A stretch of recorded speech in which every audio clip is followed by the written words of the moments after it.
Assalamualaikum warahmatullahi wabarakatuh. Waalaikumsalam. Pada hari ini kami dari kelompok 2 yang beranggotakan 3 orang akan mempresentasikan dan juga menjelaskan mengenai proyek praktikum kami kali ini, yaitu mengenai segmen yang dapat berubah pada setiap anodnya. Perkenalkan, nama saya Faisal Rustam dan teman saya menjadi Belva. Saya Kembali Lanska. Mari simak video ini sampai habis untuk mendapatkan informasi yang lengkap. Jadi di sini saya pertama yang akan menjelaskan. Jadi di sini saya akan menjelaskan file top V, kemudian BCD itu cathode dan BCD control. Oke, untuk yang pertama di sini top V.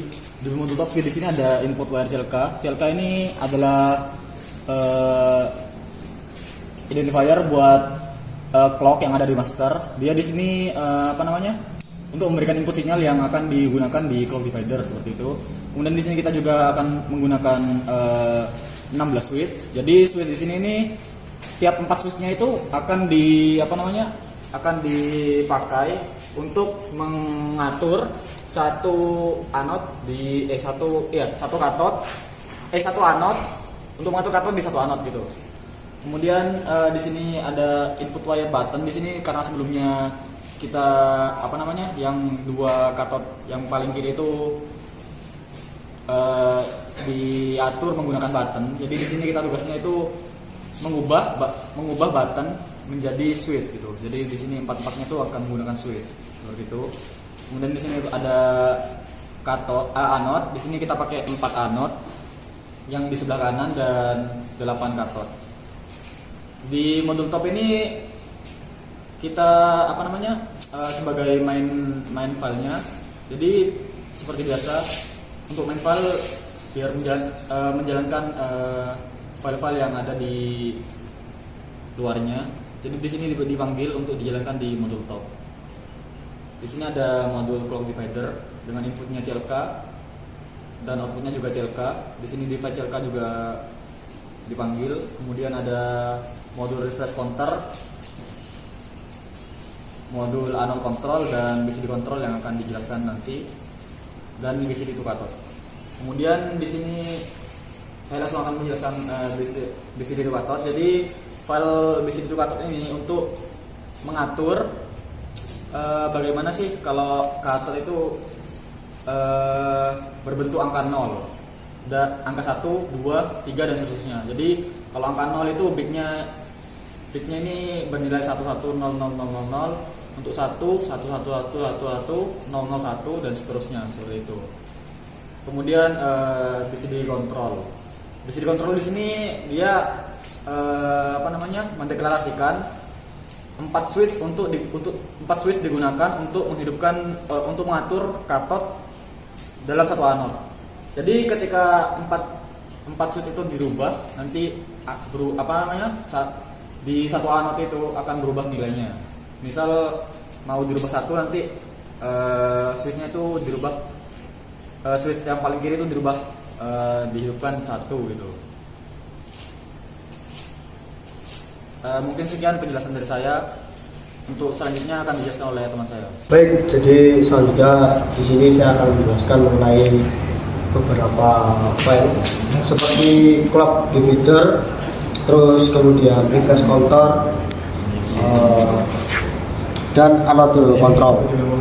Pertama saya akan menjelaskan mengenai clock divider ini. Jadi file ini sebenarnya sudah pernah muncul di video sebelumnya mengenai praktikum yang kemarin tentang LED RGB. Jadi gunaan dari clock divider ini yaitu untuk menentukan berapa lamanya segmen itu berpindah gitu ya. Jadi kalau bisa dilihat di hasilnya, jadi ini kan seperti tidak ada perubahan.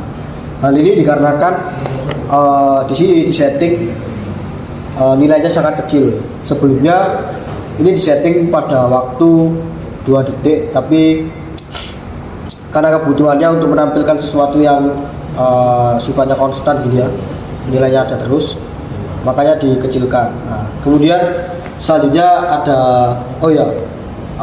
sedikit mengulang bahwasanya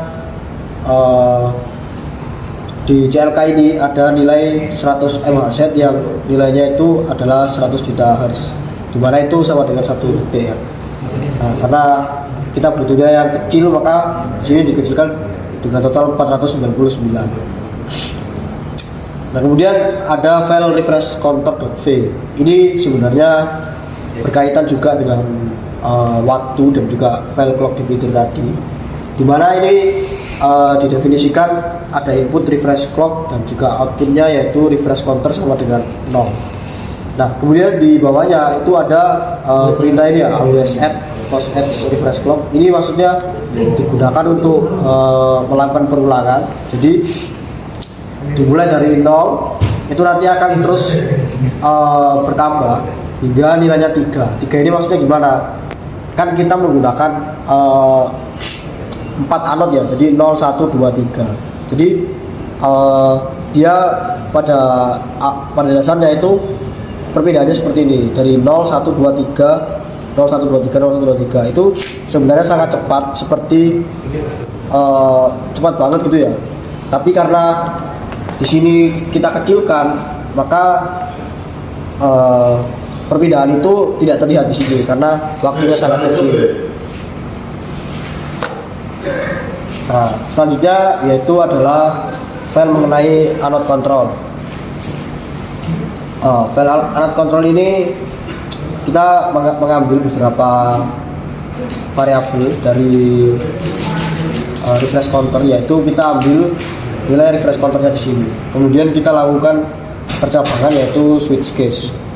Ini maksudnya gimana? Nah, anode control ini sesuai dengan namanya itu digunakan untuk melakukan pengontrolan terhadap setiap anode. Jadi pada anode ke-0 itu kalau waktunya hidup nanti dia nilainya 1110. Itu artinya yang menyala hanya di sebelah kanan aja, yang lainnya mati. Kemudian untuk yang kedua yaitu anode yang ke-1 ya, yang satu yaitu 2B01. Ini maksudnya nanti nilainya adalah 1101. Itu maksudnya yang pertama ini mati, kemudian yang keduanya nyala, dan yang lainnya itu akan ikut mati gitu. Mungkin itu saja yang bisa saya jelaskan. Selanjutnya adalah penjelasan mengenai master.xdc dan juga melakukan pengujian, dan itu akan dilakukan oleh teman saya setelah ini. Baik, di sini saya akan menjelaskan master XDX-nya. Untuk yang pertama, karena di topnya itu menggunakan clock, maka di bagian masternya itu kita nyalakan clock di sini. Terus untuk switchnya, karena di topnya tadi ada 0 sampai 15, maka switch di sini kita nyalakan dari 0 sampai 15.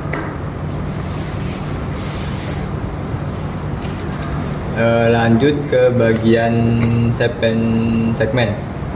Nah, jadi untuk segmen di sini di bagian top tadi di katodenya itu menggunakan dari 0 sampai 7 ya, dari 0 sampai 7. Jadi di sini katodenya diaktifkan dari 0 sampai 7. Terus untuk anodenya itu menggunakan 4 ya. Jadi di sini juga diaktifkan menjadi 0 sampai 3. Nah, karena 0 ini dia gimana ya? Kayak angka yang dihitung dari 1, ke di sini taruh 0. Lanjut ke bagian ke demonstrasinya. Jadi di sini saya akan membuat angka 2024. Jadi di sini untuk switch 13-nya diaktifkan, ke angka ini jadi 2. Terus switch 5-nya itu aktif. 2 di sini juga 2. Terus di switch 3 ya. Switch 2 di sini. Switch 3. Nah, maka jadilah angka 2024. Sekian demonstrasi dari kelompok saya. Terima kasih.